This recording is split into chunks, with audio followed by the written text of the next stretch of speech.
Okay, Janet. Damn, my camera's fucked up. I don't have the green screen on. Fuck. Oh. Just watching some videos. You can take it easy. Well, we knew this one was coming. Congrats to Fast07 for cementing himself as rank 1 in the old school high scores. The man has just hit 200 mil all. What was that, 40 days after the release of Sailing? That's pretty sick, actually. By some estimates, this guy has played nearly 20 hours a day since the skill came out, and we're receiving rumors here at the Behe newsroom that this guy is actually two very small Lynx Titans in a trench coat. The Jagex will never know. That's not technically account sharing. Anyway, it is really cool to see the high scores cemented once again. A lot of people are also hot on his trail, so within the next coming weeks, I'm assuming the front page will probably fill up. In other news, RuneScape is now mainstream. That's right, dude. We had an article in the BBC about old school RuneScape and RuneScape 3, but that was kind of a footnote. They interviewed a couple of the JMods. They also interviewed the RS guy and a good friend of mine, Megan. Congratulations, Megan. It's pretty cool seeing someone that I've hung out with written about in the BBC. The article is titled, "Why Are More Gamers Than Ever Playing the 2000s Classic RuneScape?" They say pretty much exactly what you think they're gonna say, but honestly, it's a really nice and heartwarming read, so I would recommend giving it a little look. Next up is a hotly debated topic that I actually somewhat disagree with, but I want your guys' thoughts on it.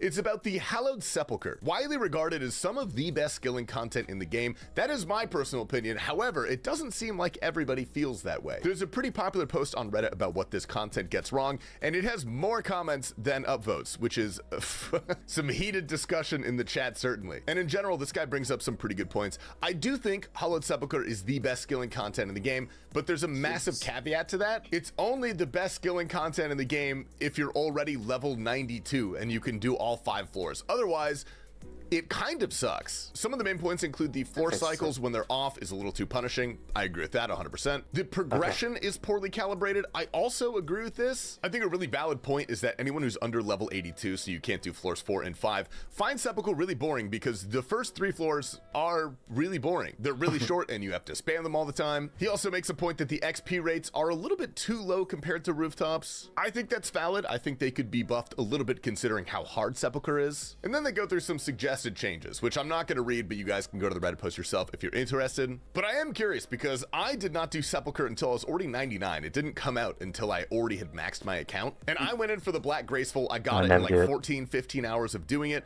And I had a great time. I thought it was really fun to learn. It was really challenging. It was really rewarding. But that is not the average player's experience with Sepulchre. So I guess the question is, what is your average experience? Do you guys think it's actually worth it to go to Sepulchre at the lower levels? And by the time you get 92, a lot of people are already like, I'm not going to take the time to learn this. I'm just gonna sit at rooftops. So if that's you, let me know. Also, the very cool Slayer plugin that we covered a while back, shout out Asterix for hosting that one. It's getting some pretty sweet new quality of life updates, so if you're a user of that plugin, you can look forward to shortest pathing being overlaid, and you get a little info box with the best place to do it and the required items. So this is pretty cool. Gamers, welcome to Behemoth. My name is Tasty Life, dude. We're starting off with a banger today. My bald brother Sarnako has been going for the quiver for a while now, and today he was grinding hard. Let's see how the day went. Dying with hard cry, man. Damn, guys. This is a good first try. Let's see how number 2 goes. I hit again. Dying on my hard cry. All right. Completed. Soul attempt number 2. That was ass. But he made massive progress, dude. Check out attempt number 3. How did the work shit go? Not yet, it's tonight, or tomorrow night, or Thursday night tonight, at like 6 a.m. or 6 p.m.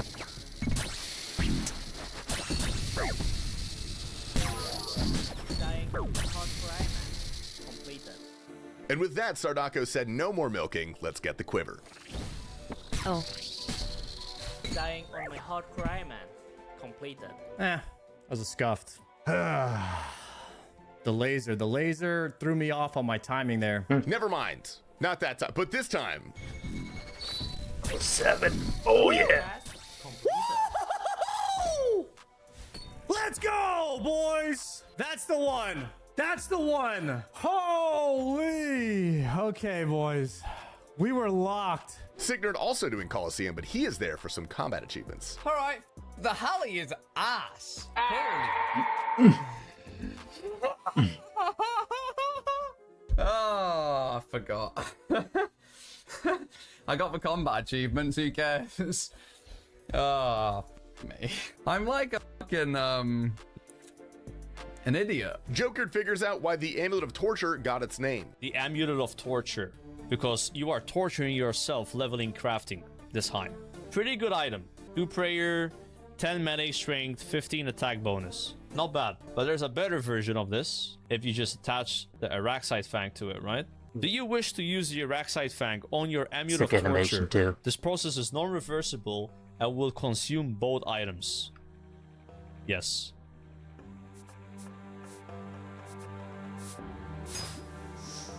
Oh shit.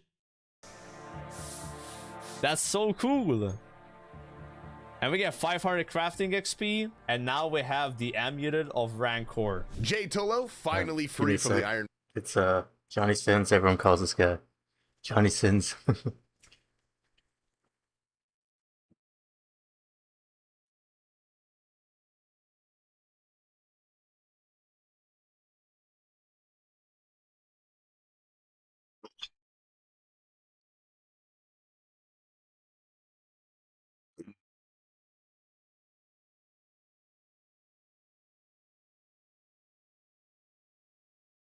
Man prison. I don't know, like his mom said that one time and it just always... Yes! Fuck yeah, dude. Oh my god. Nothing better than 2 lads sending 8 duo cocks. Killer, please. Oh my god. Oh my god, Josh. No, wait, did we really? Josh. Did we really, Josh? Josh, did we just get the T-Bone, bro? I just did it again. What? Let's go. Let's go. I did it again. Did we really get the T-Bone? Did it again. Yes. Mr. Casper was just hunting for a little B ring before starting TOA. Other bald guy. Alright, B-ring. Oh my god! What the? There's no way! Yes, bro! Yes! Yes, dude! I said it! I'm gonna end, and I'm gonna drink the last dose, get the B-ring, and I'm gonna join you at Toa. What am I doing? And of course, with the spoon, he goes directly there. Alright, Fang.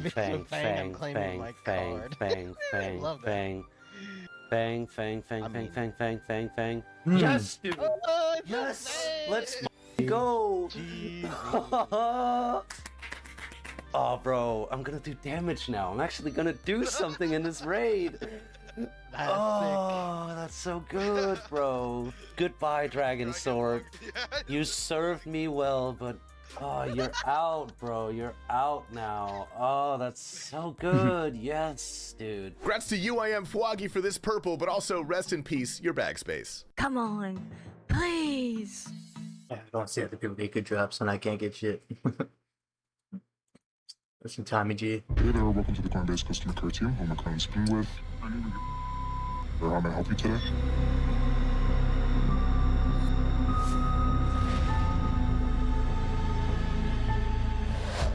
The FBI swarmed a luxury home in Miami in a raid connected to the theft of cryptocurrency. The government says it's worth hundreds of millions of dollars. They're charged with conspiracy to commit wire fraud and conspiracy to launder money. Streaming.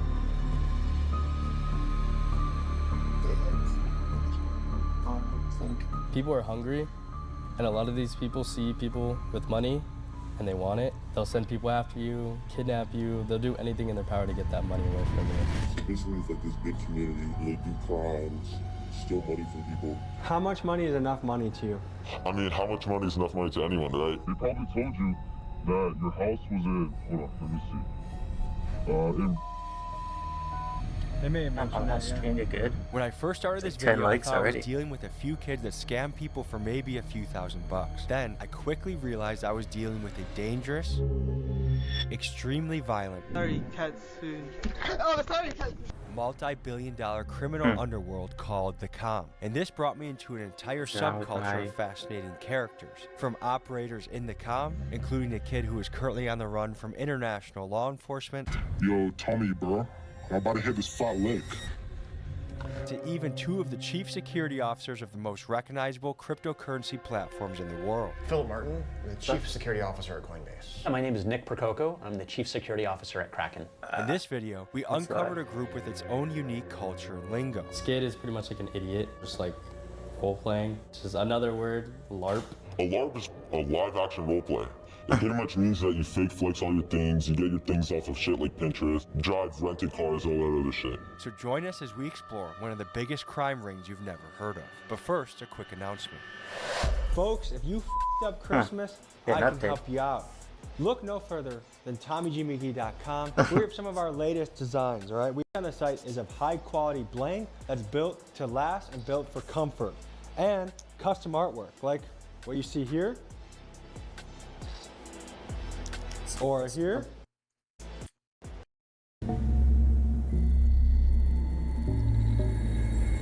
Folks, we're here in Los Angeles, which is one of the ground zero locations, or the hotspots, for this crypto scamming community.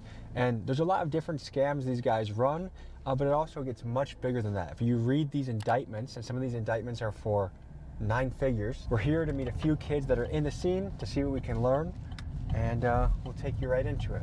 Good to meet you, brother. Good to meet you. How are you? Good. How are you guys? Good. Good. Nice shirt, by the way. Thank you. Thank you. I don't have Coinbase, by the way. Hey. It's all good, all good. I'm retired, I don't work anymore. I'm Balenci. Balenci is controversial in the comm. Some people say he's made his money through crypto scamming, while others claim he's made his money largely through extorting and blackmailing actual crypto scammers. He was the first one from the comm that agreed to meet us in person. Here's how it went. No, I'm a retired worker. I don't work anymore. Anybody watching? Pretty much just gonna explain, gonna run through some stuff, how to, avoid common scams that a lot of people fall for, because it's getting very sophisticated nowadays. You just won't be able to tell. So we're at my friend's shop / rental business. Really nice guy. His name's Eric. He's also in the crypto space, and he owns his own security agency. We're talking about serious, people are actually wanted in this space. This isn't a joke. You will get 20 years plus if you get caught, and that's minimum sentencing. And it's all by sophisticated means. So if you steal money using technology at all, it's even worse. That's extra 5 years on top of your sentence. Plus, if you're above the age of 18. I've heard kids that, hey, I've been doing this since I was 12. Can a 13-year-old get in trouble for this? They can. I know a lot of kids end up getting in trouble. There's some 16-year-olds, 17-year-olds who are still in indictments, who have gotten in trouble. They're just not allowed to post their names. I did get arrested for swatting. So that's something I did get arrested for. You got arrested for swatting someone? Yeah. Swatting is when someone calls in a fake emergency from a spoof number that is so extreme that it prompts a SWAT team response. And that entails armed law enforcement surrounding your house and storming it at gunpoint. Swatting is potentially very dangerous, and it's quite common within the comm, and it's used mostly as a prank, but also to intimidate. You've also gotten swatted, right? Many times, yeah. So now that you've been on the receiving end of it, that is a crazy thing to do to somebody. It is, and it's it's really just it's not fun either. Especially when it happens to you, it's the scariest thing. Break down some of the lingo in this space. P1, which press 1 bot, the bot that people use to scam.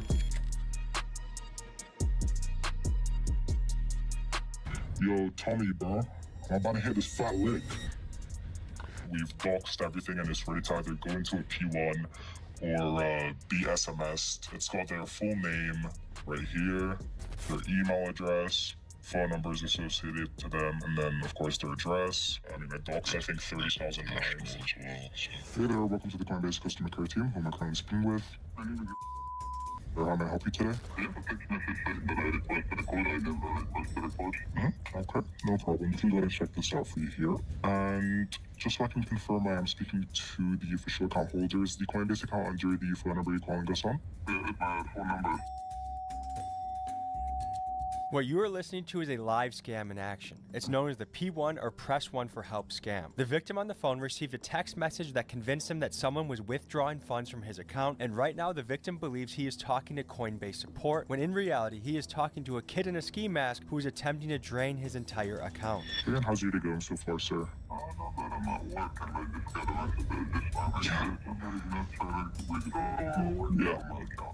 Of course, no, I understand completely, sir. What I am going to go ahead and do here is sort of place a switch on your account just so we can sort of disable any unauthorized account accesses within the actual account itself. Can you go ahead and possibly just confirm the most recent active balance that displays on your end, sir? $36,000, okay? What I am going to go ahead and do here is just transfer you to one of our managers and they'll be able to sort of handle your case more securely. Balance. Bro. So I'm basically right now about to transfer it to one of someone else in my team, and they'll be able to sort of handle their case and be able to, you know, get their points, you know what I mean? What do you make in a typical week doing this? It really depends. I mean, I've gone 2 weeks dry with no money, and then next thing you know it, I'm up $500,000. And what I noticed, a lot of kids in this community blow through that money so quickly.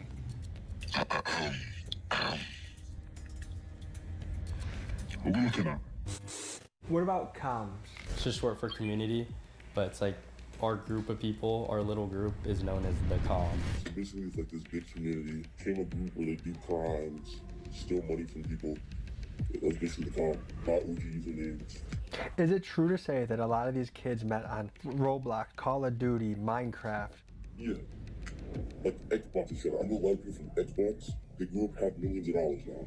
And it is fucking messed up because you have to understand, comm kids are not just 20-year-olds, 21-year-olds, 22-year-olds who have nothing to do in their lives. There are 13-year-olds, 14-year-olds, 15-year-olds who are doing this, who are paying hitmen and who are paying people to go rob other people and burn houses down. And it's crazy.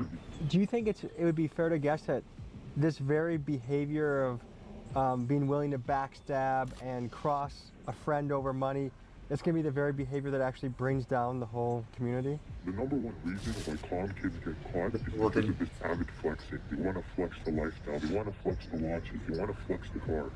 That's what gets you caught. And the second thing is crypto in itself, when you're doing all this business, is completely undetectable. It's easy to wash, it's easy to launder, it's easy to hide all the assets that you've taken. But when it comes down to things like going to send someone else to go rob someone, or, you know, torching someone's house, that's when they do get caught, because that's how law enforcement puts 2 and 2 together. I think a lot of people get it confused. The comm is called the community because there's a lot of different types of communities. For example, there might be a Roblox comm or a Fortnite comm. Well, there's also fraud comm and there's crypto fraud comm. So there's a lot of these different groups that kind of come together, and they're people who don't know each other in real life. They meet each other digitally, they connect online, and basically the whole purpose really depends on which part of the comm you're in. The main one, which I think has the most notoriety, is probably the crypto and fraud comms. And if you've ever gotten a text message that says, you know, contact Coinbase support or press 1 to call back, it's usually probably from someone in the comm.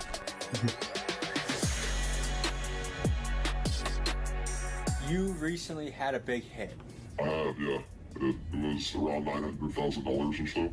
We social engineered him into, you know, securing his funds into his Coinbase wallet. It was pretty hard because he had to do a facial verification thing, so we hung up for about 20 minutes or so. It was just a lot of waiting.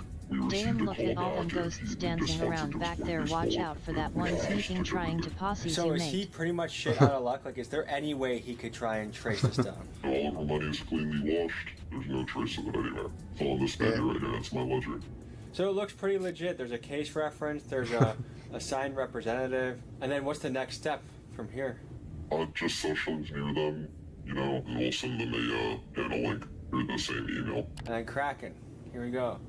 Same thing. Yeah, no reply, email that Kraken, representative, Kraken support. To work a long career, let's say he's been working since he left high school or college, and be in your 50s, and have accumulated $900,000 of cryptocurrency, and then lose it all, that's gotta be devastating for the guy. I'm sure it is, but, you know, it's better off in my hands. In May of 2025, hackers bribed overseas Coinbase employees and demanded a $20 million ransom from Coinbase. In response, CEO Brian Armstrong put out a $20 million bounty on anyone that can provide information that would lead to the hackers' arrest, and he promised to bring these hackers to justice. Coinbase estimated that this incident cost them between $180 and $400 million, and part of that was the cost to reimburse any customer that was affected by this incident. And to me, it blew my mind that attacks from teenagers could lead to a multi-$100 million consequence for a major crypto company.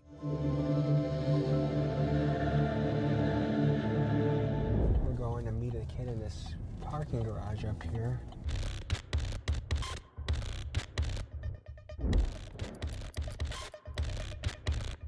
This is Unknown. He's a kid that has touched over 7 figures in his career in crypto, and he agreed to meet us in a parking garage to explain this mysterious world in more detail.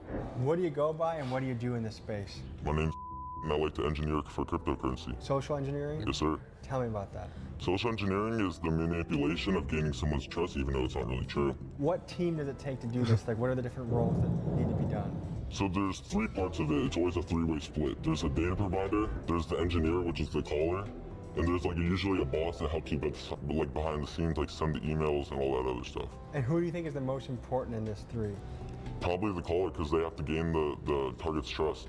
And people are meeting each other in Minecraft? Correct. So a common way to get into this. Oh yeah, Minecraft is usually the biggest way like that everyone gets into this kind of stuff. That sounds hilarious to say out loud. Yeah, it really does. My friend sold a username on Minecraft for $250,000 last month. LARP. A LARP is a live action roleplay. It pretty much means that you fake flex all your things, you get your things off of shit like Pinterest, drive rented cars, all that other shit. What is a skid? A skid is when a person like, they might be a little bit smart, they just lie about things. Somebody's pretending they make a bunch of money, pretending they have a bunch of things, or they know how to do stuff. You'll call them a LARP. You'll say, oh, you're role playing, you don't know what you're talking about. Do you have any worry that you might get caught? Honestly, I don't. Because I know that I'm kind of safe. If you were to guess, how much would you say your parents are worth? Low 7 figures. Are you in high school? Yeah. Did you skip high school to come here? No, sir. So you're still in high school. At what point can you use this money and start your own LLC or do something legitimate? I mean, at the end of the day, I can go start something legal right now because I have this big empire. And honestly, that's kind of what like the goal is, because if I'm getting all this legal income and I get questions for how much money I have proof of income right there. How much money is enough money to you? I mean, how much money is enough money to anyone, right? But honestly, if I go home tomorrow and I hit another $1 million, I'd probably be done. So you think you're still gonna keep going?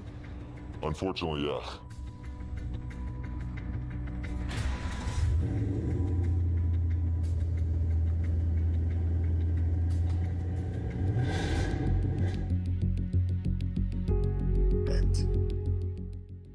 Describe how violent this game is. People have so much money and so much time on their hands and no empathy towards people, so it gets really bad, you know? People are hungry, and a lot of these people see people with money and they want it. They'll send people after you, kidnap you, they'll do anything in their power to get that money away from you. So when I was leaving my house, black car pulled up, 2 people with guns, 3 people with machetes, put me in the car, took me to some place, and they wanted to make some quick money, and then they would sort of let me go. So how much did they rob you for? $50K. They didn't manage to take that much. I've seen people go up to people's cars, shoot their cars. I've seen people get shot at. I've seen windows broken. I've seen Molotovs going through windows. I've seen people tied up. I've seen people get like needles put into their arms. I've pretty much seen it all. Within the comm, they have networks that offer violence for hire services. How this works is someone can say in a Telegram chat, for example, do you know anyone in Chicago that can do a job? I'm offering $10,000. And the common options for this violence would include bricking, which involves throwing a brick through someone's house windows.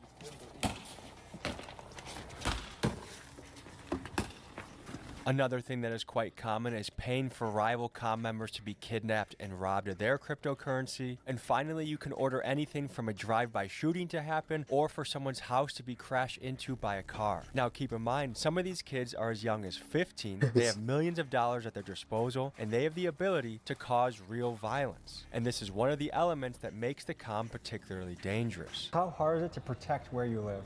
It's very, very, very hard. If you think you're safe online, you are not safe. So the average person, within a couple minutes, you can find out where they live and their... If you give me your phone number, I'd be able to get everything off you just like that from one computer. Do you know people that have been kidnapped? Yeah, so a lot of people that know the Malone story don't actually know, but his friend's parents were actually kidnapped. You know, maybe to extort them because they knew about the crime, so they were probably just going to extort him for all the money. The most notorious case in the comm has to be that of Malone Lamb. At just 19, he and his team executed a $230 million fraud that was perpetrated on just one victim. He then went on an absolute spending rampage, and in a short amount of time, he bought over 30 luxury vehicles, would casually run out $500,000 nightclub tabs in Miami, and he bought an endless amount of Birkin bags for women he was trying to impress. This spending is what eventually caught the attention of law enforcement and got him caught. His case is still in process as we speak. He spent $500K at a fucking I was leaving the club here in Hollywood, and a white van pulled up. They come up to me trying to say, yo, what's up? And then next thing you know, there's a gun to my abdomen. And at that point, you just, you know, can't really do anything. They're like, you're just gonna come with us, get in the car. And they say, well, pull out your phone and scan your face and hand it to me. He changes my Instagram password. He changed my Telegram password. We were there for about a good 20 minutes, 30 minutes, just sitting in a garage. And he sent all the money out. How much do they take from you? It was about like 43K. One of the terms I've heard in this space is IRL robbers. IRL. They'll go break into their house late at night, tie them up, tie their families up, go put guns to them, and they'll try to get them to send out all the money that they have to the name. Innocent people, people who have, you know, no involvement with this at all. And how do they find them? Through like data. After meeting with Balenci, he posted a photo of us online, and instantly things started to get hot. I got docs and chats with thousands of comm kids, and right away got threats with my home address listed. Initially, I was very spooked. Yeah, you're being targeted by this dude named ACG. It's a group in New York by Dridian and there's some other people. They're pretty legit. They'll try to like pay some people to go to your house and throw a brick in your house. That's all they'll do. And swallow your house. I could help you give some information about them, but I could help you find them a little bit. But they're based in Dubai right now. They probably told you that your house was in, hold on, let me see. They may have mentioned that, yeah. But once I got over the shock of that, I learned something else. The exotic car rental place Balenci had us meet, Drive LA, was also extremely sketchy. You see, the owner of it, Eric Hallam, was just in the news. Former police officer now accused of kidnap for ransom. Hallam was an LA cop for 12 years, and he used his uniform, according to some sources, to regularly rob teenagers known to be having large amounts of cryptocurrency, and he was hired by bosses within the comm, guys like Adam Iza. The conspiracy revolved around a man named Adam Iza. Iza referred to himself through the term the Godfather. He was a major cyber criminal. And well, would you know that allegedly this conspiracy also involved the Israeli mob. So between getting doxxed and becoming aware that kidnapping cops and Israeli crime syndicates were getting involved in the comm, it made me realize that this story was way more serious than I initially thought. There's a really corrupt place in Los Angeles called Drive LA. I don't want to speak on anyone affiliated except the owner.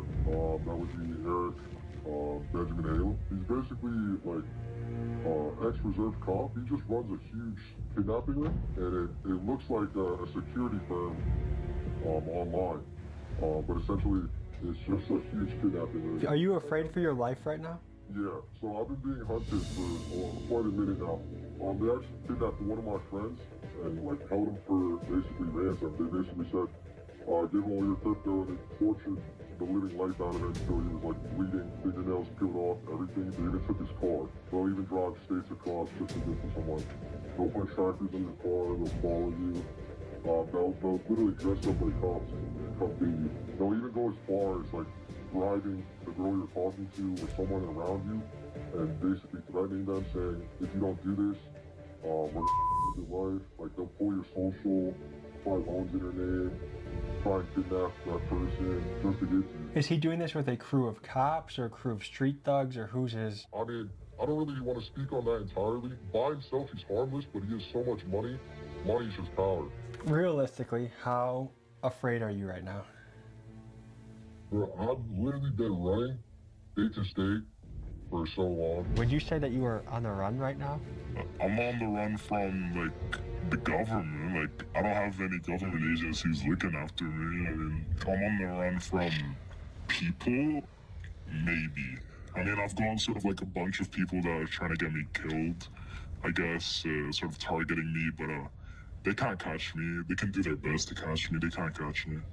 So just to show you how serious this game is, there's this guy I was talking to that is overseas that specializes in rug pulls. Think Subway, McDonald's, Burger King, hacking their Twitter account, let's say it's Subway, launching footlong coin.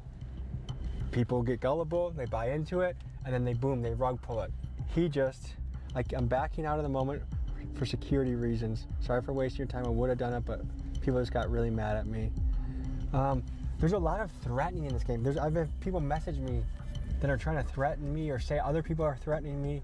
It's a very weird space. People want to really act like they're violent, but just to say that this is not a game. Like, we have lots of money on the line, lots of prison time on the line, and kids that are so disconnected from empathy and reality that they are willing to swat each other, rob each other, kidnap family members. I mean, this is much deeper than I ever could have guessed that this goes. So we'll see where the story develops. We went to meet with a guy that went by Ofi, a man with an intriguing reputation in the comm. The word on him varied wildly. Some people said he was the son of a Chinese billionaire, or that due to family political ties, he had diplomatic immunity in the United States. And because he said things like this, I'm not kidding, we just got off a phone call, and I can't tell if this guy is serious or not, I think he is, offering for us to see a kidnapping. Many within the comm feared him. However, others claimed that he was a LARP and any flex that he showed was due to his father's money. But other sources told me he had deep criminal connections, referencing groups ranging from street gangs to cartels. Not knowing what to believe, we went to meet him at a warehouse somewhere in California.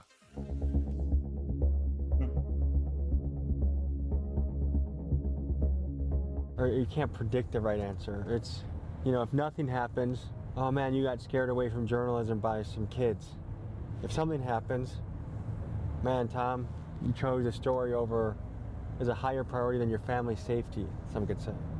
We have an armed guard now that we're working with for the house. So that makes me feel a lot better. I think this is a good meeting to take. I think this kid has pull in the game. How are you? Good to meet you, man. What's up, guys? You guys the security or what? Yes. Okay. Good to meet you. How's everything? Good? Pretty good. Mostly pretty good. Nothing happened? Nothing happened. Up protection levels, so I feel all right. I'm itching to be home, you know what I mean? Yeah, that's it. There's a lot of lore about you. A lot of people in the game, they were excited when they found out I was talking to you. Can you tell the people who you are and what you do? So my name is Ofai, and I do crypto. And I've been doing investing since I was 14 years old. I'm currently 17. And I think it's a fun experience. But there's like a dark side to it and a good side to it in crypto. And we're here to talk about it today. What the hell is going on? These are teenagers kind of running amok, it seems like. You can say that because a lot of people, they fake it till they make it, you can say. For these young people, because they want to seem like they have a lot of money, so they'll get a bunch of customers, you can say. While doing that, there's things like murders and kidnappings that'll happen as well, because they fake their lifestyle. And they think they're on top of the world, and then people who are watching and supporting this person, they'll try to kidnap or do something to him to get a name off him, you could say. They backdoor each other. Yeah, that's the thing. And when I see these teenagers backdooring each other, that they lived together, they were friends together, they went to the club together. To me, it speaks of a toxic community. What do you think? I think that backdooring is more of like, okay, because they see, it's a group of people when they do like these scam stuff. And so if one person makes a bunch of money and don't share the money, they'll get jealous. And that's just how humans are. There was like a situation called Malone situation, where I had a good friend of mine, and he used to play Minecraft with Malone. And Malone used to live in Singapore, and then he did a bunch of crypto stuff, and he made a little bit of money, and he came to America.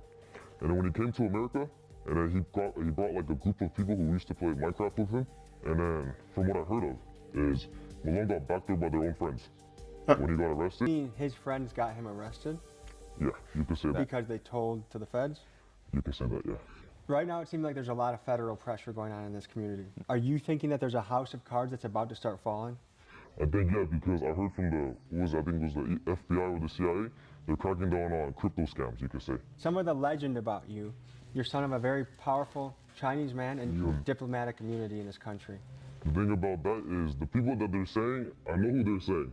Well, I'm not related to them, it's just family friends. So you have some powerful friends?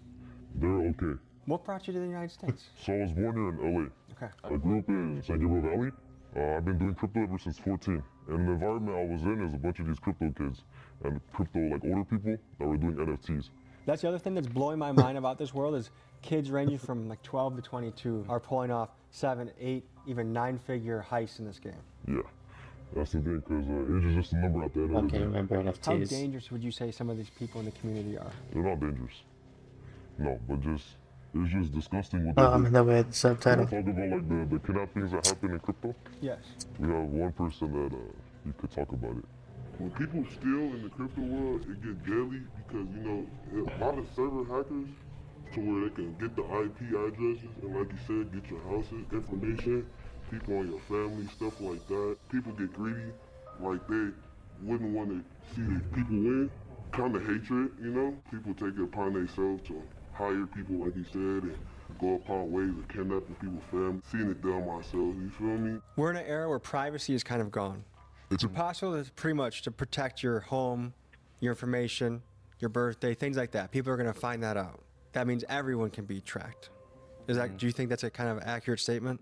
Yeah, that's pretty accurate because your information after you turn 18, it's all put out there. There is no privacy. And that's just the law. Greed and money is a big thing. By the end of the day, you do bad things, you have bad karma. And that's what I believe in. And so I believe karma is real. So us, all of us, we like to do charity. We like to help people. When you do good, good things will happen to you. And that's the way of life. I agree. And I think it's always, you can feel really good about good karma, but bad karma, you got to watch over your shoulder, and that's not a comfortable feeling for anyone. Exactly. My impression of a lot of these kids in this space is that they are already rich starting off. A lot of these kids are upper class kids in this game. Yeah. A lot of them come from a good house, but they look up to the wrong people. And when you do that, it f***s your brain up. Did you drop out of high school? Yeah. How long have you been dropped out of school for? Ever since I was a freshman. And in freshman year, I was doing crypto in school as well. I was trading NFTs in 8th grade, and 9th grade I dropped out. Is it fair to say that money is the root of all evil? It is. Because money changes people. And money could f*** a person up or make this person very good. But Somebody's uploaded. I don't know why not shoot. Pranks me on. Do I give off that vibe, bro? Yo! Oh my god! No! Stop me! Get me out of this car! Work, mate. That's it. Not mine. We have these things they're called muffs. Muffs. You can have a loose muff or a tight muff. I want a tight one. You like tight muffs? You got your muff? Yeah, I got a muff on me always. It's a muff tight muff or is it? No, it's good. I like it. You like a tight muff? I like a tight one. Am I weird for that? Is that not normal? Most people like it tight. Australians are so nice. You're a great guy, man. Ross, nice to meet you. Yes, sir. You want to say what's up to the live stream? Oh, so this is on the TVs and that? Yeah. Yeah, I love TV. What's your favorite TV show? Probably Devil Wears Prada. Okay. In Australia, sharks. Okay. Waist level. Anyone on the chat saying anything fast? I just want to let you know I was born with a highly excessive libido. What is that? So sex drive. Oh! Look down near my crotch area. I have a. Oh my god, you have a boner. Yeah, and it's genetic. I apologise if I do It's a little brush up baby. against you. Look, It's not. this is literally a mini. I have a gift for you. Yeah, plus here. Bro, that's fucking sick, bro. I just want to grab it. I'm not gonna do it though. No, you can if you want. No, It's, a bloke once bit on it quite hard. Okay. So it's lost a lot of sensitivity. How many rounds do you last? Dan, give that a feel, would you? Watch this, watch this. Squeeze it. I don't Yo. I don't even feel that. Oh my god. Don't look down. No, I know. He went got to Nick. school with me. Nick He's a used to give me a lot tuna. of shit Okay. for excessive hard on. It's the prank, dude. Well, you know what, bro? I think you and your hard are very cool. Mate, you got your technique wrong. I got my technique wrong? Yeah. Okay. Do you want to show them the technique? You want to? I think they just stay on the beach the whole fucking time. But you want to go left, right, left, right. Yeah, left, right, left, right. Oh my!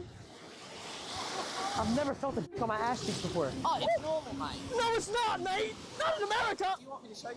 No. I'm gonna ask her for help. Fuck I'm gonna it. stay with you. I don't want to be too I vulnerable. don't want to watch I've never anything. felt Just a out dick at on the me beach the whole fucking How time. many we got? First step of Australia's fishing chat, nice getting a now. bait. What's up, mates? Yeah. Welcome back to the Papa Meat channel. How you doing? Coming and sitting down because today we're going to be talking about real life vampires. No, Nice. I'm serious. They're real. Vampires have been a topic of interest for quite a long time. Whether it's Bram Stoker's Dracula or the Twilight franchise, they seem to have a timeless presence within pop culture history. But what if I told you that vampires were far more than fictional characters bound to the pages of romance fantasy novels where people flick their beans? That's right. If you travel around the world, you'll find many small communities who truly believe that they are vampires. They drink blood. They have Maybe fangs. somebody that thought he was They a only werewolf. come out at night, just like in the legends of old. In fact, in Mm-hmm. 2016 alone, there were as many as 5,000 people in the United States that publicly identified themselves as vampires. Grand scheme of the United States, not a lot, but that's still too many in my opinion. You don't need to be acting like that. Times have changed where you could just publicly come out as a vampire. If it was Puritan times, dude, you'd be probably fucking burned. Oh yeah, they'd drive a stake through your heart. Yeah, I'm a vampire. These days, their presence only grows stronger. So grab your wooden stakes as we dive deep into the mysterious depths. It goes without saying that franchises like Twilight greatly boosted the popularity of vampires in pop culture. You had a weird time in the early 2000s where late 90s you had Blade and all kinds of other shit. Blade, Underworld, Queen of the Damned, all these Hollywood movies where it was sexy, action-packed vampires. And those people decided to turn it to tweeny bop stuff and make it Twilight, which was just a little like, oh, I wish my boyfriend was a sexy, glittery vampire. There were so many people who had that first Twilight book. Oh. Was the apple on it? Holy shit. That one, that and the, I was at a bookstore when that first came out, and it was like girls like screaming and grabbing off the shelf. And then also I got the, what's the last? Deathly Hollows. That was another one where it was just absurd. It was insane. Pandemonium. One of my favorite things though is whenever back in the day when Half-Blood Prince came out, people drove by and they were like, "Our Snape kills Dumbledore." There's that one where it's like Hermione kills Dumbledore. And we were like, "No!" in the line, "No!" Snape kills Dumbledore. Which that is fucked up, but you know, looking back now, it's funny. He was just trolling. Well, I'm talking about the guy that he was spitting facts. Dobby and Hedwig die. I don't think I've ever read a whole Harry Potter book. I've read part of them.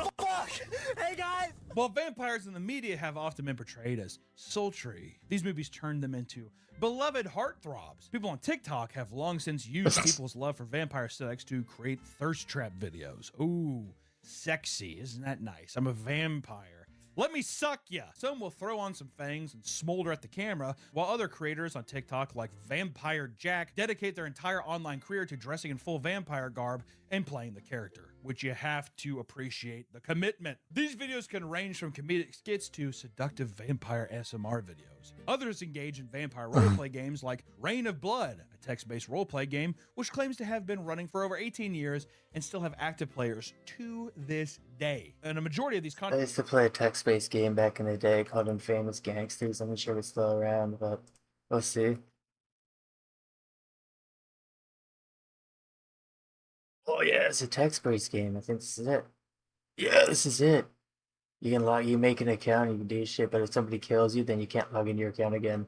But you can kill other people and they can't log into their accounts. Are simply doing it for the fun Try and to throw for around. online attention, right? You do it because you want. There's other Just a freaks text-based out game. there, and you're trying to meet your people. Right? It's the same thing like playing a game, making a post that has a certain kind of music. You're trying to reach a community. I don't blame them. However, this is where things kind of take an odd turn. Right? There are many people out there who reach far beyond simple role play. Sam the Vampire is a woman on TikTok who seems to genuinely think she is a vampire. According to her, she turned when she was 22 years old after being bitten by a vampire in the year 1888, which makes her 135 years old in vampire years, of course. She makes countless videos talking about her vampire tales, like the time she was kidnapped by a rival vampire named Ava, and that she plans to enact revenge on that vampire. There's various videos of her explaining what types of power she possesses, and they include hypnotism, mind reading, jumping very high. Hypnotism, mind reading, I can jump high. She has superhuman strength and the ability to seduce whoever she wants. She then adds that she can only use said seduction powers if the other person consents, because you gotta have that. She's a consent queen despite her being from the 19th century. That doesn't really seem to track to me, but you know what? She's you know, of the times. Wait, how does that work? It's a way for a girl to sit there and then be like, then if someone's like, I'm not attracted to you, she'd be like, well, I didn't use my powers on you. It's that. It's the female version of this. Lift this car. I don't want to break a fingernail. Also, she has the ability to show her true, horrifying vampire form, but doesn't because she isn't allowed to. I love female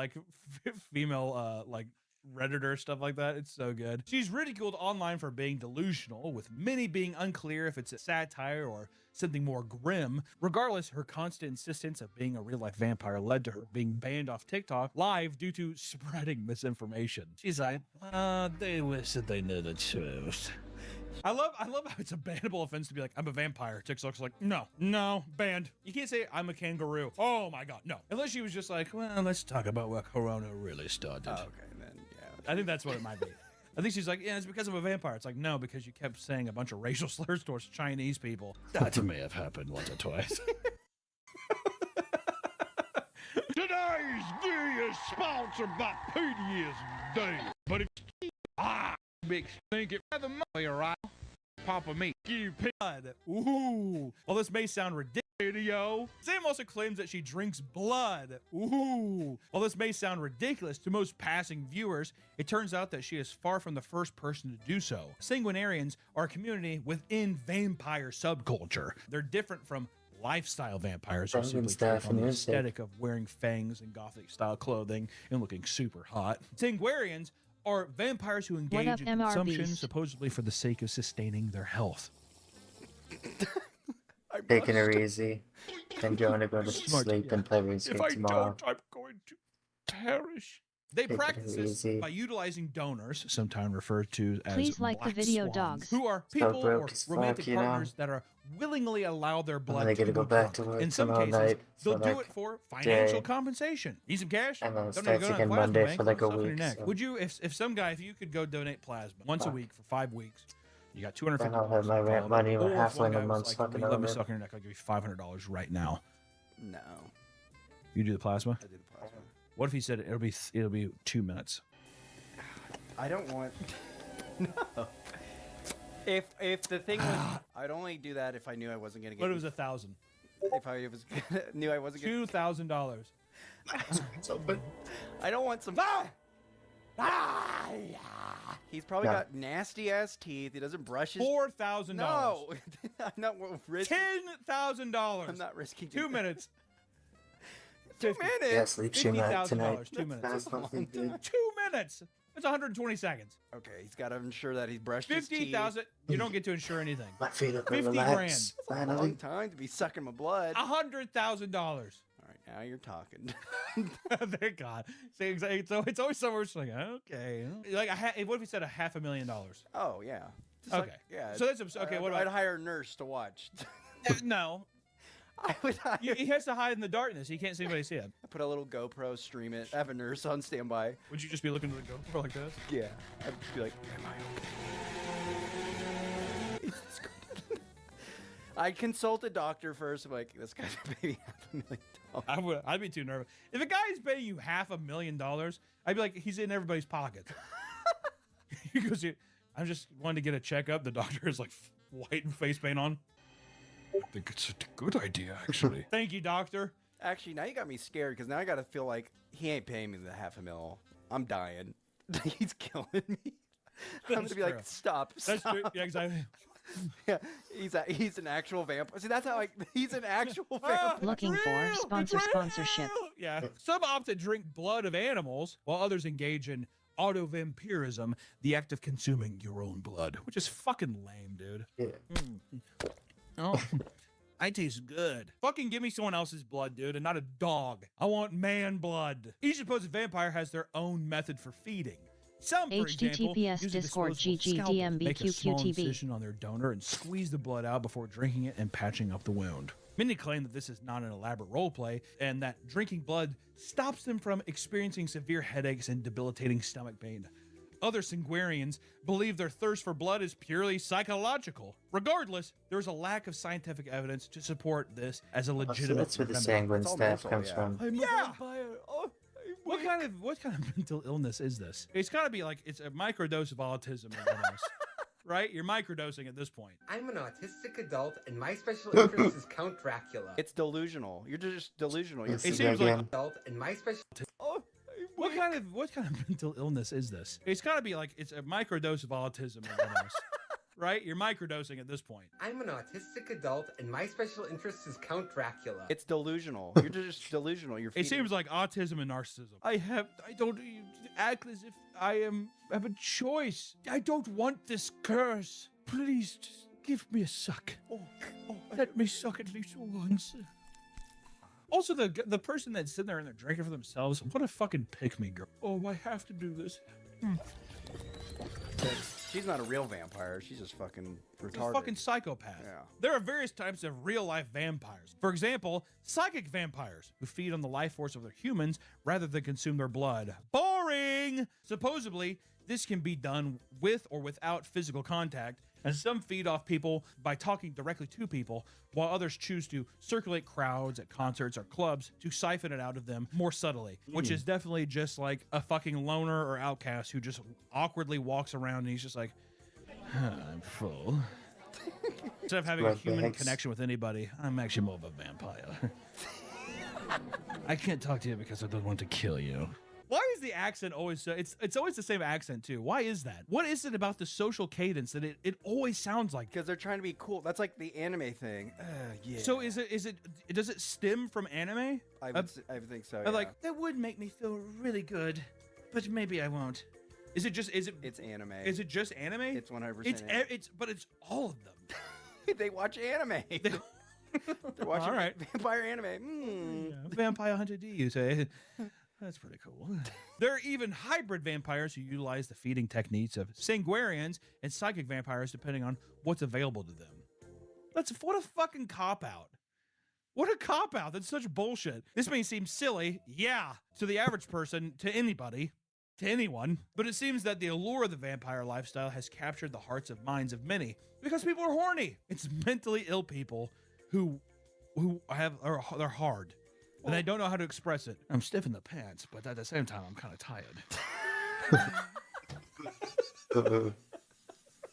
There's one thing where you're like, oh, I just find it hot to role play. But if you're actually believe you're a vampire, you're delusional. You're delusional. You're mentally ill. Get help. Which, take Andres Bathory, for example, a self-proclaimed vampire from Romania that changed his entire life after the warlord Vlad Tepes, aka the Vlad the Impaler, spoke to him in a dream. According to the interview he did with The Mirror, he became engrossed with the vampire community soon after. While he refuses to drink blood, he admits to sleeping in a coffin in order to bring his mind peace as well as connect with unseen forces. And apparently, he learned that this was possible after doing his own personal research, where he would spend day after day in cemeteries. He claims that discussing his vampirism is dangerous and can only be understood by people with high levels of intellect. Do you think that, like, there's some people who, so like the coffin thing, sleeping in a coffin, whatever, take that aside, do you think it's just the mental fortitude of being like, I'm not claustrophobic, I'm like, I like being mentally strong enough to just be like, I'm in this confined space, sleeping,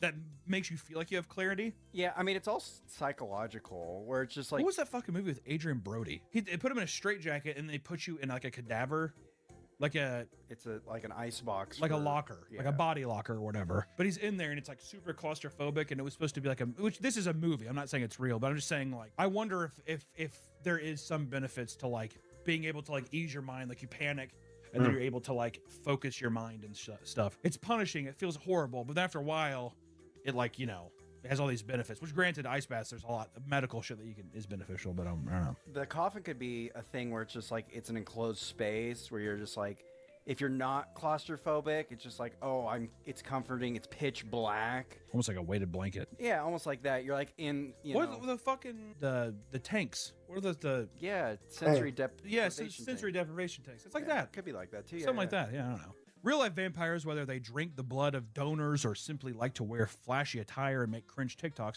are generally pretty harmless. In some cases, however, self-proclaimed vampires can take things a bit too far. Lyle Monroe Besley, a 19-year-old from Texas, believed he was a 500-year-old vampire from hell. I could stop it right there, and that would be enough, but we'll have to keep going. At one point, he had convinced himself that he needed to feed on human blood. Dressed in nothing but his boxer shorts, he broke into a woman's apartment and began biting her on the neck. The woman freaked the fuck out, like anyone would, and escaped her home, jumping in her neighbor's car for protection. The man began banging on the car before it was able to drive away. Officers arrived to find Lyle pacing around the parking lot, hissing and growling like a dog. The officers chased a half-naked vampire who scaled multiple fences as he screamed about how he didn't want to have to feed on humans.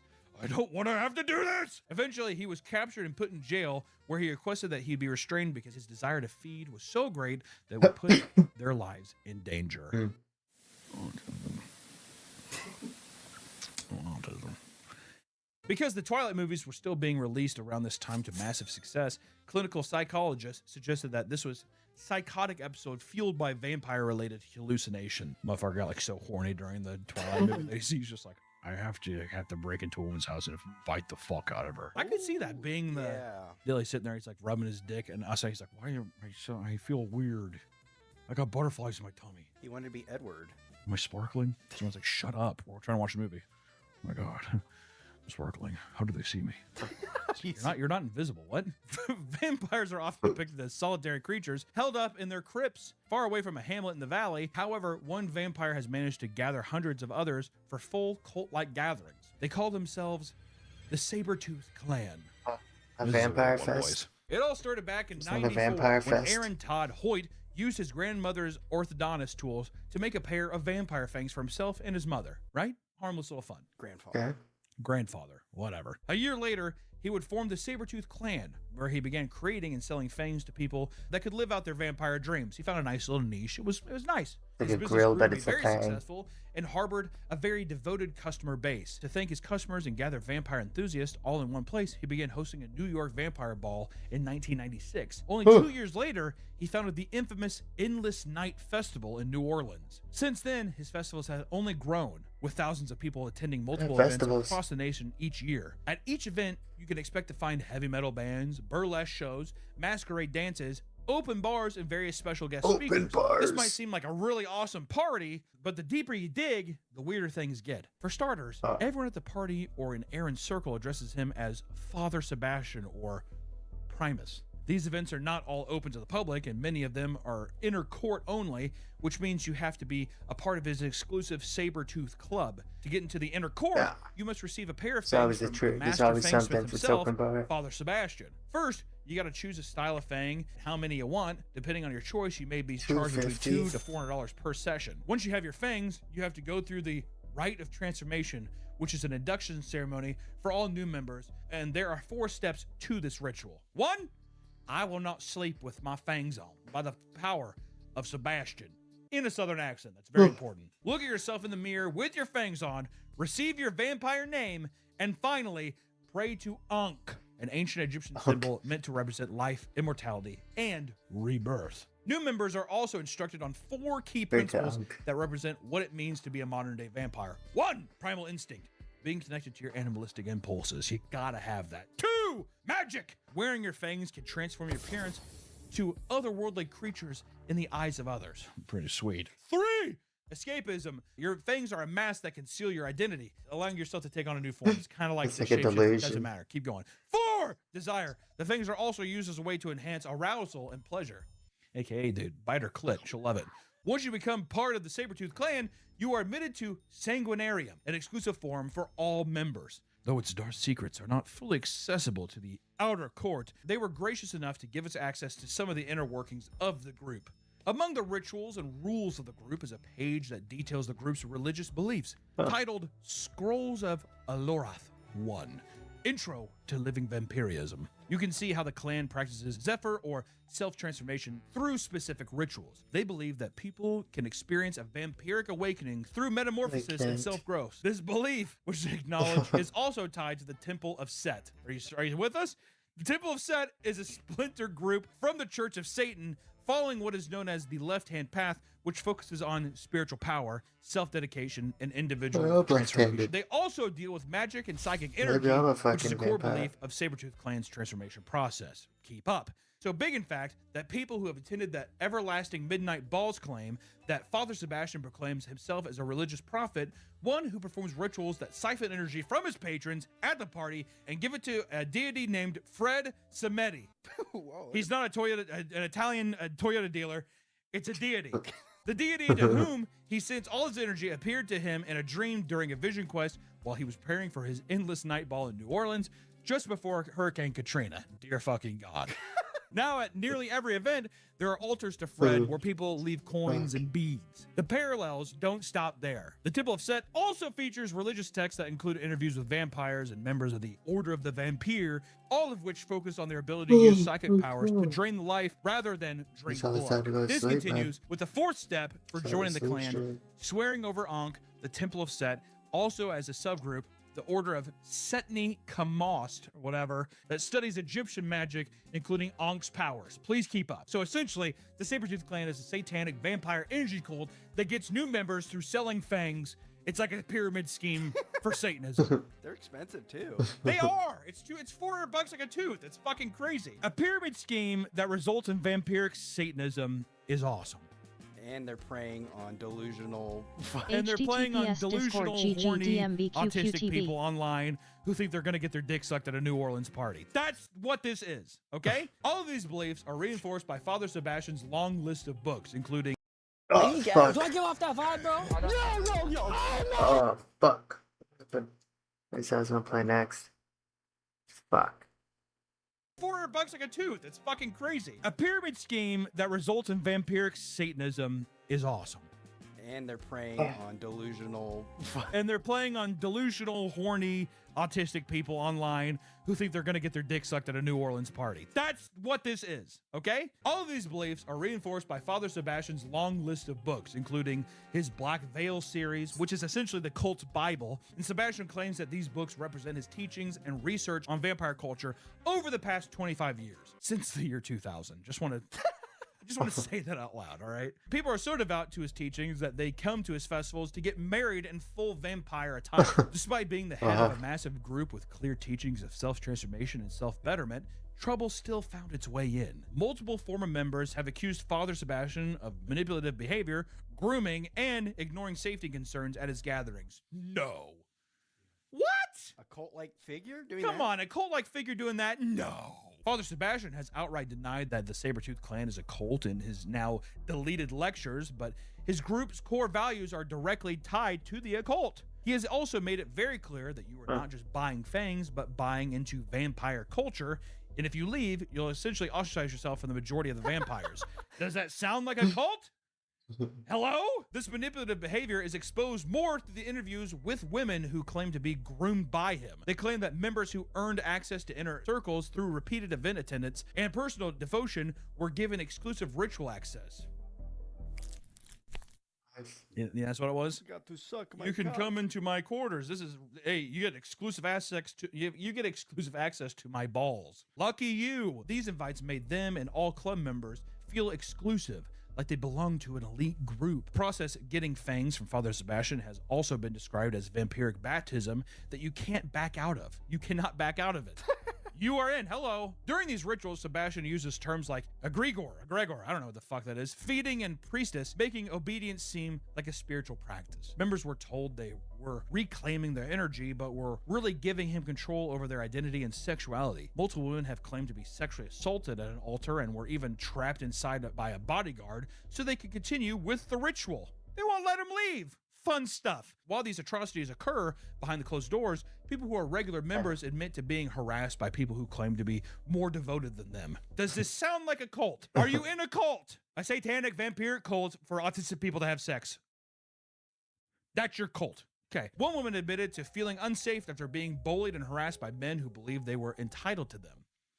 Fun. Others are being harassed by insisting Father Sebastian debunk the cult rumors. And all these cries fall on deaf ears because if these claims were addressed, it would hurt his empire, right? Motherfucker's got fangs to sell. Sebastian's books are not free and can be purchased either on his website or Amazon. It appears he wants to use his influence to not only sell fangs, but build a multimedia empire. He has also been on countless TV networks advertising books along with his documentaries on vampire lifestyle. And this is all aided in growing his reputation as one of the leaders of vampire community. Zach Bagans even invited him to 2 episodes of Ghost Adventures because he is considered a professional in multiple fields related to ghost and the undead.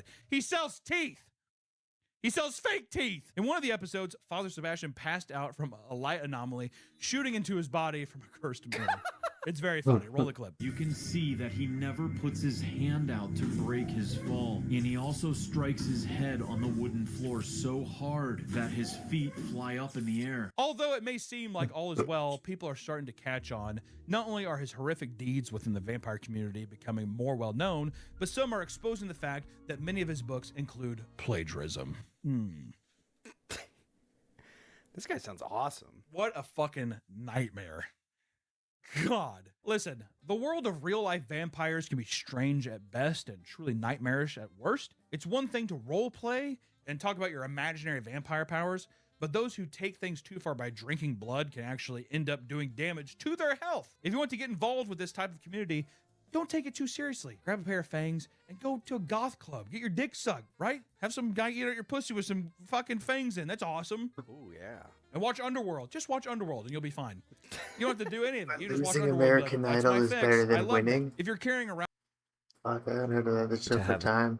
They thought winning American Idol would make them superstars, hits on the Billboard charts, fans around the world, and a long career in the music industry. Yeah. But for most, it was actually harder to have a successful career after winning the competition. Why? Almost like it was a curse. Today we're going to talk about the American Idol winners who failed to become the mainstream icons they were promised to be, starting with Taylor Hicks, who won during the highest viewed, highest rated season of all time, had a #1 single on the Billboard Hot 100, but it did not secure him a superstar career. Taylor Hicks had basically none of the traditional qualities to become the next American Idol. Hicks was nearly 30 years old, even though he looked 40 due to his matted gray hair, plus that would have made him the oldest winner in the show's history at that point. He was awkward, dressed poorly, and gave off goofy divorced dad vibes. It also didn't help that Hicks wasn't even planning on trying out. He was actually evacuating Louisiana due to Hurricane Katrina and visiting family in Vegas where American Idol was hosting auditions. I was one of the last cab rides out of Hurricane Katrina. That's kind of how I got to American Idol. I went right to the airport and flew to Las Vegas on a whim. I got to the airport in Vegas and my brother called and said, American Idol tryouts are in 45 minutes. So I went from the airport and I went with the backpack and I stood in line and everybody was asking me where my kids were that were auditioning. When he got the chance to perform, judges Paula Abdul and Randy Jackson really liked him. Simon Cowell, who is known for being hard to please, didn't see the vision. This is a guy who should be singing backgrounds, not in the spotlight. But every time Taylor Hicks got to take the stage, he was eliminating the doubts in his opposers' heads. He started styling his hair to look cleaner, started dressing to actually look presentable, and remained consistent with the same soulful tone that the audience loved. He even won over Simon, who was his harshest critic throughout the season. For me, that was so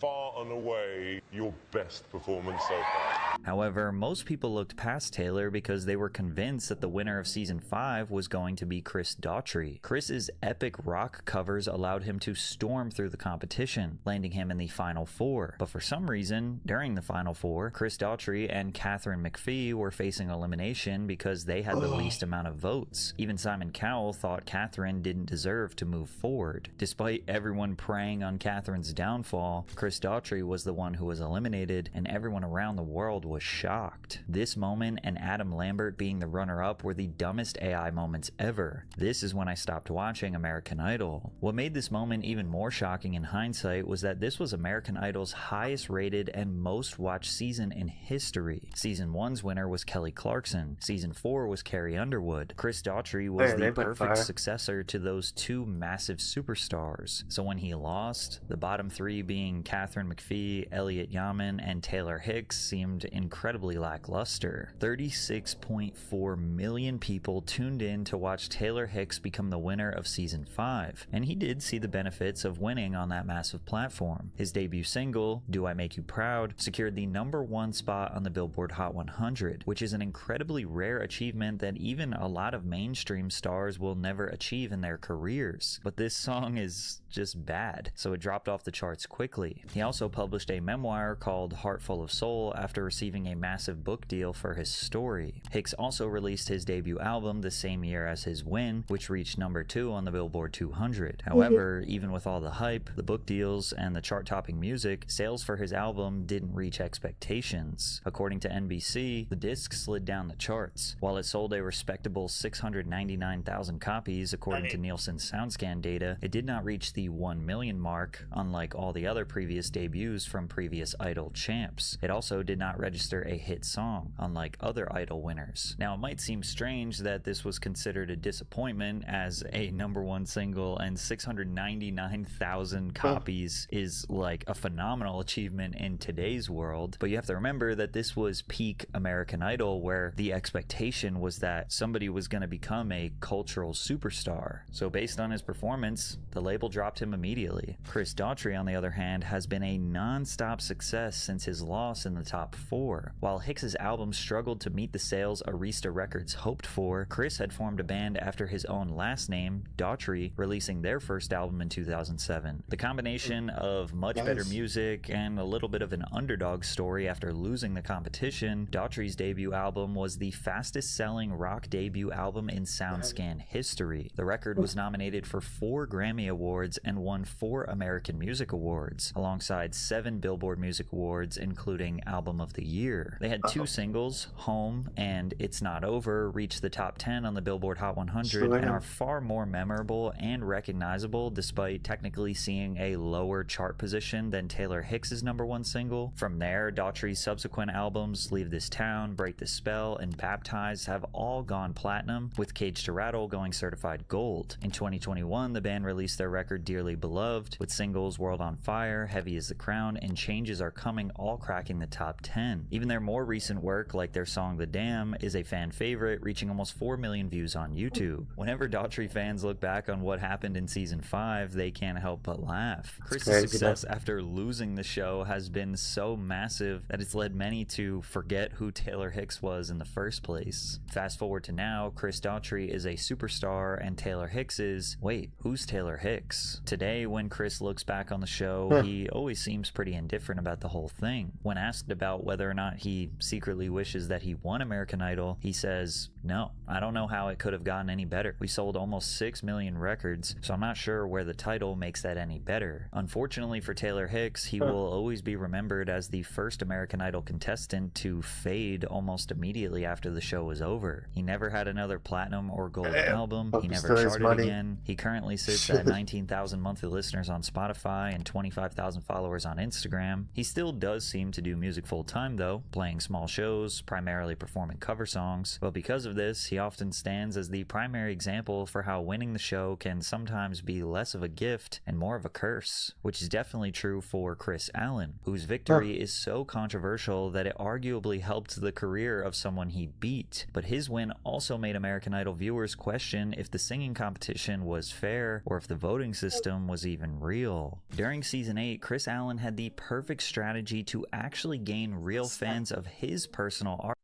What's my snack?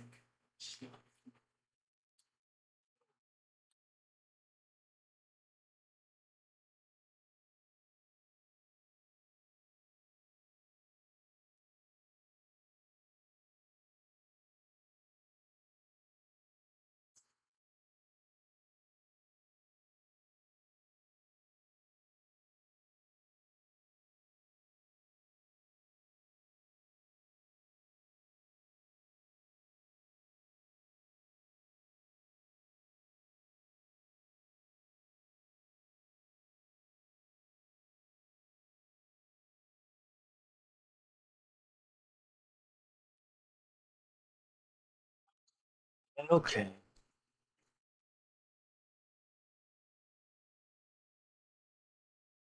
Every time I take off my earphone, this stupid rubber thing comes off, gets stuck in my ear. It's fucking annoying. One time I got this lodged inside my ear hole. Fucking sucked, man. I was panicking. It was in there for like fucking almost the whole day. Like my face was like all warm. My face started feeling all warm and shit. Oh yeah, started getting red. I'm like, fuck this. And I took like a sewing needle and I put it in my ear and I popped it out. A sewing fucking needle. It was a sewing needle or a toothpick. I can't remember. I think it was a sewing needle. Because I couldn't find a toothpick, I think. That's why. I think. Pretty sure. That makes sense. Yeah. I'm pretty sure it's that.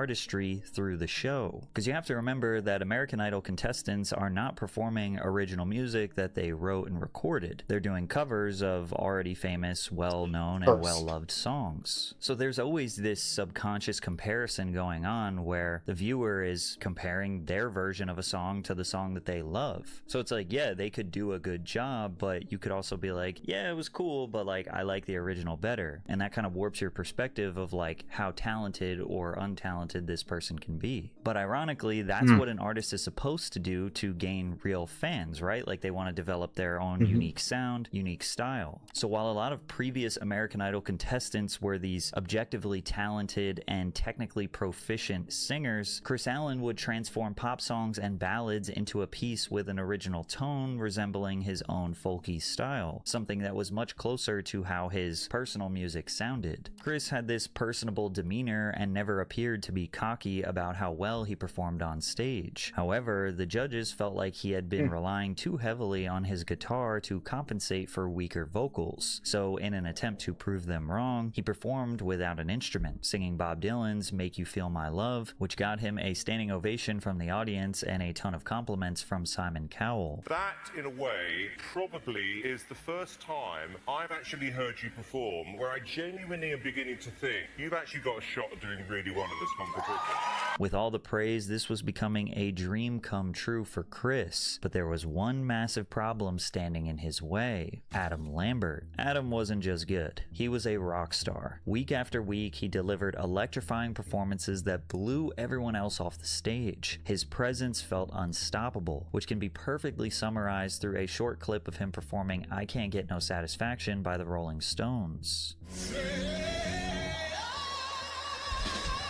This guy is not in competition. He was having his concert every week. When it came to American Idol, this made for some amazing television. Adam was an unorthodox performer who was extremely eccentric and loud, while Chris was considered the laid-back, humble guy you'd love to have a beer with. They even had them live in the same room while taping the season, where Lambert had nothing but positive things to say about Chris. It creates a really good dynamic. Like, he's just really mellow, and he can like fall asleep at the drop of a hat. I don't know how he does it. I toss and turn for a while, but he's on the other side of the room in his bed, and he's like, okay, good night, and he's out. He usually ends every night, and he goes outside and he makes a phone call to his wife. He's a really cool cat, so it's really great to share a living space with him. He keeps me cool. Fans appreciated the relationship that the two cultivated throughout the show, and when it came down to just them two in the final, fans didn't want to see either of them go. You think you did it? You think you'll take that title tomorrow night? Me and Adam, we said we weren't competing. We're just coming out to give a good show tonight. So. And in the end, Chris Allen was voted to be the Season 8 winner, Just but watching, unfortunately, the big... Why losing American Idol is better than winning. I'm just going to do a sleep scandal stream in American probably. Idol history was about to haunt Chris's path to success forever. In case you're unaware of the American Idol format, a big part of what made the show so exciting was the ability to vote for your favorite performer. After each song, a phone number would be presented to the live crowd and viewers at home. AT&T was the largest corporate sponsor and set up the gateway for fans to be able to send a text message to an abbreviated number, such as Idols 01, so the viewers determined who I remember Idols whatever.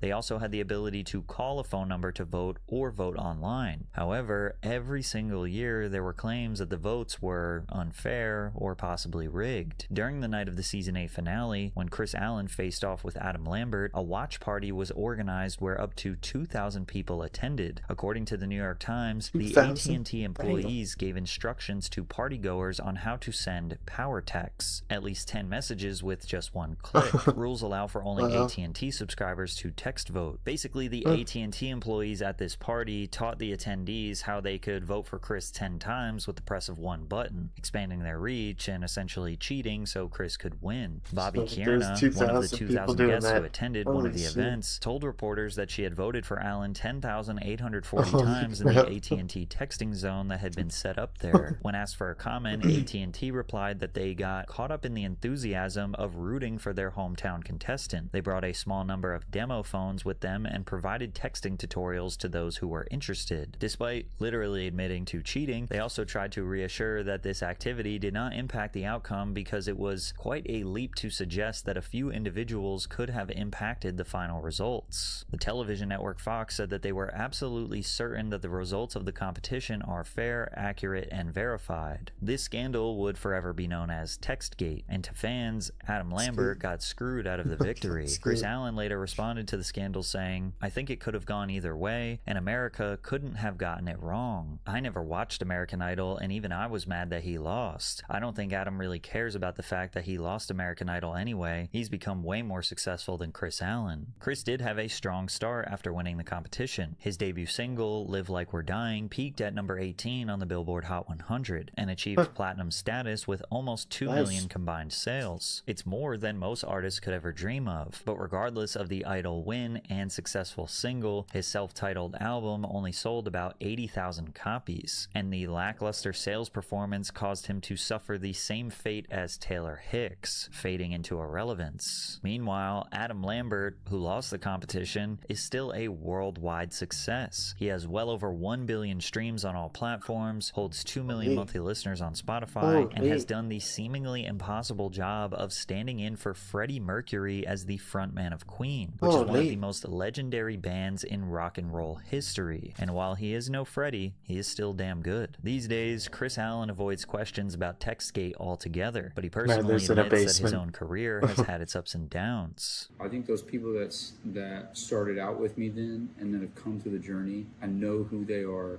their faces. I won't say a lot of their names, but I know some of their names. And they mean the world, because they've gone through the journey with me and gone through like ups, downs, hard times, playing shows for 15,000 people and then also playing shows for 15 people. And those people mean the world. And I would say they've always been there. Chris Allen is also commonly associated with the white guys with guitars trend that plagued American Idol, because the winners of season 7, 8, 9, 10, and 11 were all white guys who played guitar. Now, the problem people seem to have with that is letting contestants play instruments allowed artists with average voices to move up in the final rounds, while objectively better vocalists unfairly lost. It could be safe to assume that after 5 seasons of repetition that American Idol producers wanted a different winner due to diversity or just simply being tired of the predictable outcome. Candice Glover finally broke the WGWG rhythm, and she seemed to have everything going good for her, but made one crucial mistake that took her out of the spotlight. Candice Glover refused to give up on the American Idol dream. She auditioned several times over the course of 4 years, experiencing 2 extremely tough losses. For example, when auditioning for the 9th season, Glover forgot the lyrics to her chosen song, Chasing Pavements by Adele. The response from Simon Cowell was brutal. He actually called her nothing more than a lounge singer before sending her home, but Candice appeared to handle it with grace. Nobody likes to hear anything like that. Like, nobody likes to hear, like, well, you're not going to be this or you're not going to be that. And at the time, you know, he was Simon, so I just kind of went with it. Pimple on her forehead, you gotta cut that off. But after a while,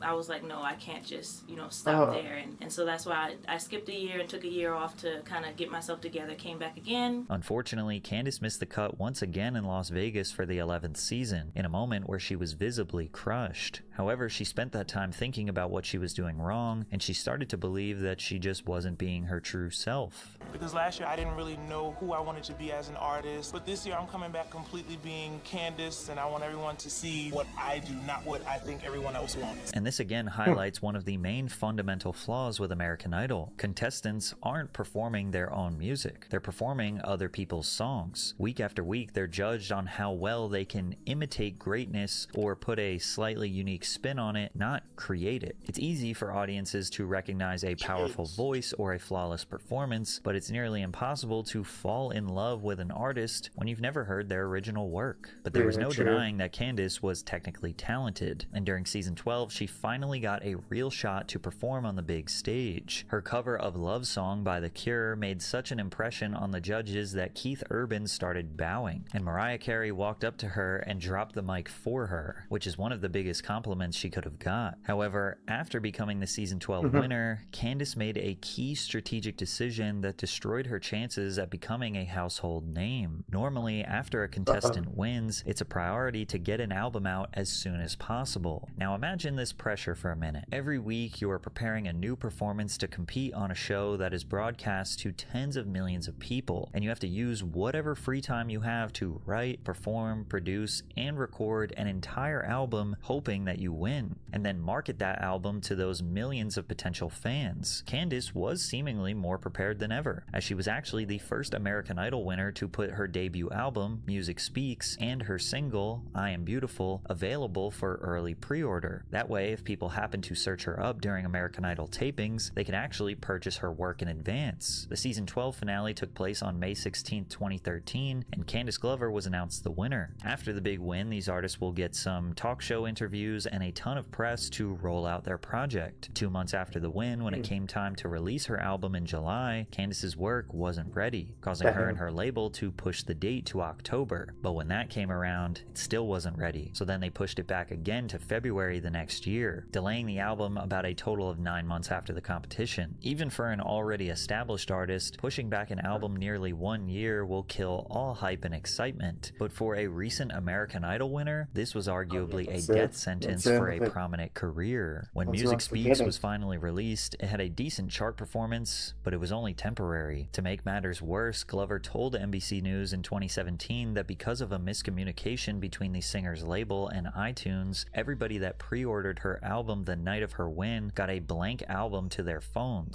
She added that because of the mishap, people missed out on the opportunity to get her actual album when it did come out the following year. She did not regret appearing on American Idol, but the music that was released following her win was not her creative vision. The singer even took a break after the release, embarrassed by a flop that she felt was completely out of her control, going dark on social media. That definitely affected me, and by me not really posting on social media and stuff, definitely when you're not letting people know what you do every day, you kind of lose that audience. And all of this highlights the key problem with American Idol. When you win, there's no slow climb to the top, no small failures along the way to learn from. You go from being on a singing competition where you have to perform other people's songs to instantly being in that same mainstream limelight, but now it's your music that you have to present to the world. And even if you stumble or have a small mishap, your expectation to these millions of people is that you're polished, you're ready to go. You won American Idol, right? You have everything in order, you have everything in check, so there should be no stumble, no mishap, no mistakes. But unfortunately, that's just not reality. The same people who crowned you a superstar will just shrug and move on to the next season's winner. Candace did not fail because she lacked talent. American Idol doesn't teach you how to grow as an artist. It throws you on the top of the mountain and expects you to already know how to breathe. And despite not becoming a household name, Candace shared that the experience still allowed her to do some pretty cool things in the entertainment industry. I perform all the time,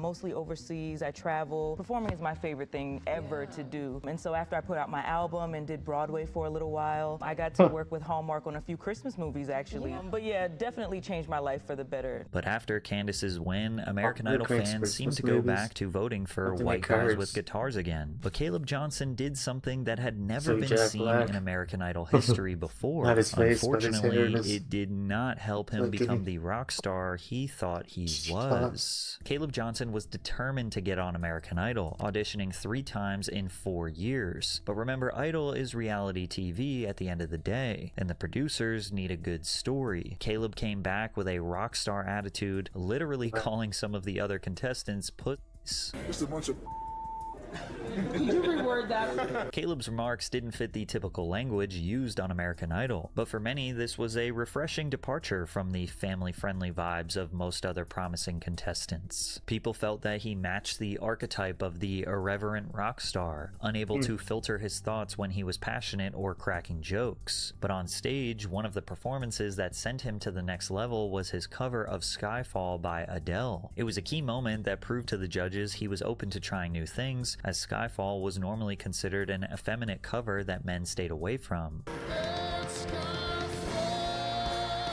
When he reached the top 10, he performed Dazed and Confused by Led Zeppelin as he battled bronchitis, sinusitis, and a hemorrhaged vocal cord. Nothing was going to prevent Caleb from achieving his goal, and on top of that, people loved his authenticity. Stay true to what I said from the beginning. I really just wanted to stay on my path. I'll just tell the future Caleb, have fun, keep that passion and that drive alive, and just stay true to who you are. It looked like his path to victory was basically guaranteed. However, his reckless words got him in hot waters. During the top 5 elimination red carpet interview, Caleb used a harsh term to describe the people online that demanded what songs he should sing. Has your opinion of social media changed since being on American Idol? Yeah, it gives access to a bunch of retards to talk to me, and I don't really enjoy having to see somebody tell me what song I need to sing. While this might have been a small slip on other forms of reality TV, the derogatory term on a show like American Idol was a big mistake, and a lot of people felt like this would be the moment where he'd be voted off the show. Wow, I guess we'll say goodbye to him next week. Wow. This completely changes my perspective on him. Goodbye, Caleb. To save face and give context, Caleb was quick to give an apology letter to fans. For the record, that juvenile comment I made in the interview was not directed towards my fans, but to the wackos that send hundreds of hate messages a day to me. He wrote, "You guys are amazing, and I cannot thank you enough for your support. Sorry if it offended anybody. It was the wrong choice of words. Also, I greatly appreciate it when you guys give me song suggestions, but it gets really overwhelming at the volume it comes in. So please understand. Rock on." Luckily for Caleb, this was just a minor setback, and ultimately he won season 13 of American Idol. But unfortunately, this was the peak of his career, as the curse of winning was beginning to kick in. He said the week after the show ended, "I flew all over the place and did a press run. Immediately after that, I flew back to LA and started working on the record. I wrote 12 or 13 songs. Out of those, we picked 8 to put on the record. We were really trying to push it and not have every song be a riff rock song. Every song would incorporate those elements but show different flavors. And not just that, but show my talent as a writer too." But things did not go as well as Caleb had hoped. His single Testify peaked at number 24, but sales of his debut album were devastatingly low, selling just 11,000 copies. He also announced plans to join a different record label after struggling to find support with Interscope, saying, "I want to get a deal with a new label that's actually going to support me. I want to find the right home and the right team of people that are going to get behind my music and really do something. What's the point of doing it if the label isn't going to do anything?" From here, Caleb struggled for almost 2 years to get his career moving. He felt trapped by the show and even opened up about how the contracts he had to sign throughout the process kept him from exploring alternatives that would have helped him succeed. The show Idol got canceled on Fox like 2 years after I won, so all the contracts were null and void. The management company shut down, they went bankrupt, and I went like, hallelujah, and that was it. I was a new man. Despite that, Caleb has seen little success with his original music, as he sits at just 6,000 monthly listeners on Spotify. However, today he is currently touring with the Trans-Siberian Orchestra, who often sell out arenas all over the country. He just seems to be happy that he escaped being attached to the reality TV show. After the ratings declined, American Idol was canceled by Fox in 2016, and then revived by ABC 2 years later with judges Luke Bryan, Lionel Richie, and Carrie Underwood. The ratings are relatively stable, but the show still has a lasting reputation for getting it wrong. It seems like it's better for American Idol contestants to be a runner-up rather than an actual winner. Non-winners like Clay Aiken, Chris Daughtry, Jennifer Hudson, Adam Lambert, and David Archuleta have proven losing might actually be the best thing that can happen on American Idol. They are an underdog that compels the audience to support them harder,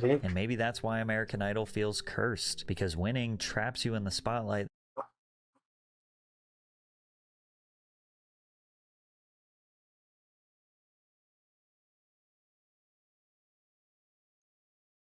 Go to sleep or watch one more.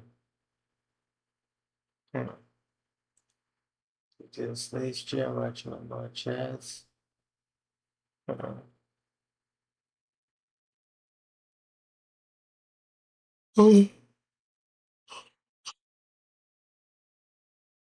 Glory whole horror film.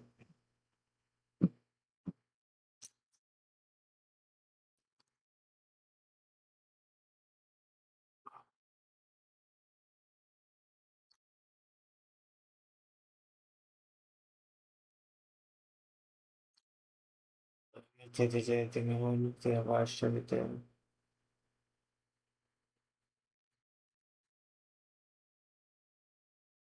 I've seen this dude. There's like PN2 fucking freak. He makes good videos.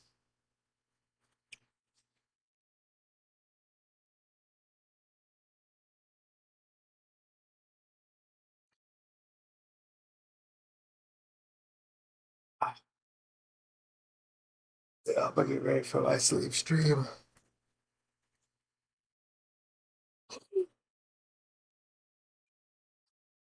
See you guys in like 5-10 minutes.